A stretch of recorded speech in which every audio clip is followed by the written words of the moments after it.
हर हर महादेव। एक बार की बात है, भगवान कृष्ण के राज्य की परिधि पे दुर्वासा ऋषि आए और दुर्वासा ऋषि ने संदेश भिजवाया भगवान कृष्ण के पास में कि जाओ कृष्ण से कह दो कि दुर्वासा ऋषि आए हैं, आपके राज्य की परिधि पे रह रहे हैं, तो वो अपनी 16,108 रानियों से कह दे कि 56 भोग बना करके लाए। 16,108 रानियाँ 56 प्रकार के सभी भोग लेकर के आए मेरे पास, मैं सब पाऊंगा। तो जब भगवान कृष्ण के पास में ऐसा संदेशा गया तो उन्होंने कहा कि ठीक है। सभी रानियों को आदेश दे दिया। सभी ने अपने हाथों से 16,108 रानियों ने अलग अलग 56 भोग बनाए। और जब 56 भोग तैयार हो गए तो उन्होंने भगवान कृष्ण से कहा कि हे नाथ, 56 भोग तैयार हो गए हैं, तो भगवान कृष्ण ने कहा कि आप सभी लोग स्वयं जाएं और दुर्वासा ऋषि को भोजन पवा के आए। तो सभी रानियों ने कहा, हे नाथ, मैं कैसे जाऊंगी वहाँ, बीच में यमुना जी पड़ती हैं, यमुना जी तो बहुत गहरी है ना, हम लोग उनको पार कैसे करेंगे। तो भगवान कृष्ण ने कहा कि जाओ, आप जो है उन यमुना जी से कह देना कि अगर भगवान कृष्ण ने हमेशा ब्रह्मचर्य का ही पालन किया तो यमुना महारानी हमें जगह दे दे। तो 16,108 रानियां थोड़ा ठठा गईं। फिर उन्होंने मन ही मन सोचा कि ये देखो, इनके 16,108 रानियां हैं और सबसे एक ना एक दो दो बच्चे भी जरूर हैं, और ये अपने आप को ब्रह्मचारी कह रहे हैं। तो लेकिन वो कुछ बोली नहीं, वहाँ से चुपचाप चली गई। और जब यमुना महारानी के पास में पहुँची तब उन्होंने जो है यमुना महारानी से कहा, हे मैया, मेरे नाथ ने, मेरे श्री कृष्ण ने अगर हमेशा ब्रह्मचर्य का ही पालन किया हो तो आप मुझे जगह दे दें, मैं उस पार जा सकूं। तो यमुना महारानी ने तुरंत जगह दे दी और वो 16,108 रानियाँ चली गई इधर से। और वहाँ जब गई तो दुर्वासा ऋषि ने 16,108 रानियों के जो 56 प्रकार के अलग अलग भोग थे वो सभी खा लिए। तो भगवान तो 16,108 रानियां तो देखती रह गईं।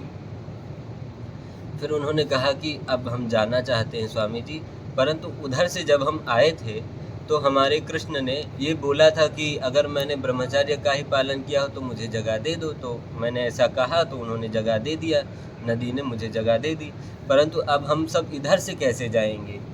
तो दुर्वासा ऋषि ने कहा कि आप सभी ऐसा करना कि उस नदी से आप प्रार्थना करना कि अगर दुर्वासा ऋषि ने हमेशा दूर्वा का ही पान किया हो, दूर्वा ही खाई हो अपने संपूर्ण जीवन में, तो हे यमुना महारानी मुझे जगह दे दीजिए निकलने की।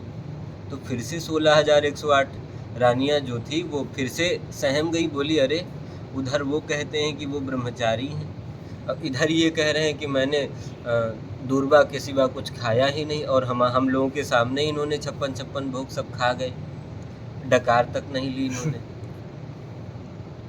तो बड़ा सकुचाई, परंतु अब दुर्वासा ऋषि से वो कैसे क्वेश्चन कर सकती हैं, प्रश्न कर सकती हैं, क्योंकि दुर्वासा ऋषि तो अत्यंत क्रोधित है, तनिक भी गुस्सा हो गए तो फिर श्राप ही दे देंगे। वहाँ कुछ न बोल करके 16,108 रानियाँ चली वहाँ से। और जब यमुना महारानी के पास में पहुँची तो उन्होंने यही प्रार्थना करी कि हे मैया, अगर दुर्वासा ऋषि ने हमेशा दूर्वा का ही पान किया हो तो हे यमुना महारानी हमें एक जगह दे दीजिए। तो ऐसा बोलते ही तुरंत यमुना महारानी ने जगह दे दी और वो सभी आ गई राजमहल में।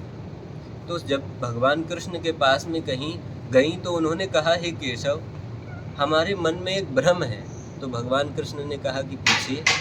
तो उन्होंने कहा कि आप कह रहे हैं कि आप हमेशा ब्रह्मचारी हैं और दुर्वासा ऋषि कह रहे हैं कि वो उन्होंने हमेशा दूर्वा का ही पान किया है, और ये सरासर झूठ है, क्योंकि हमारे ही सामने उन्होंने 16,108 रानियाँ हम गई थी और 56 प्रकार के भोग बना के लेके गई थी, उन्होंने सब खा लिया, परंतु फिर भी वो कह रहे हैं दूर्वा का पान करते हैं। और आपकी 16,108 रानियां हैं और 16,108 रानियों से भी बच्चे हैं, और फिर भी आप कहते हैं कि आप ब्रह्मचारी हैं, तो भगवान कृष्ण ने कहा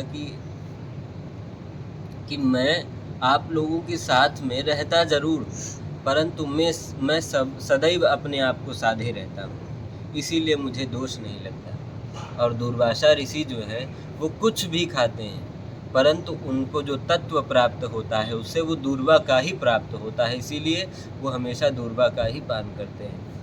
तो हमें महापुरुषों की करनी पे न ध्यान दे करके उनके चरणारविंद में ध्यान लगाना चाहिए। ऐसा नहीं सोचना चाहिए कि हमारे गुरुजी तो 10 बजे उठे थे, हम क्यों 10 बजे नहीं उठ सकते हैं, ऐसा नहीं सोचिए। उनके प्रति श्रद्धा भाव का विश्वास रखिए, खूब उनके प्रति सौहार्द का भाव रखिए। हमारे सद्गुरुदेव भगवान खूब कृपा करेंगे। हर हर महादेव।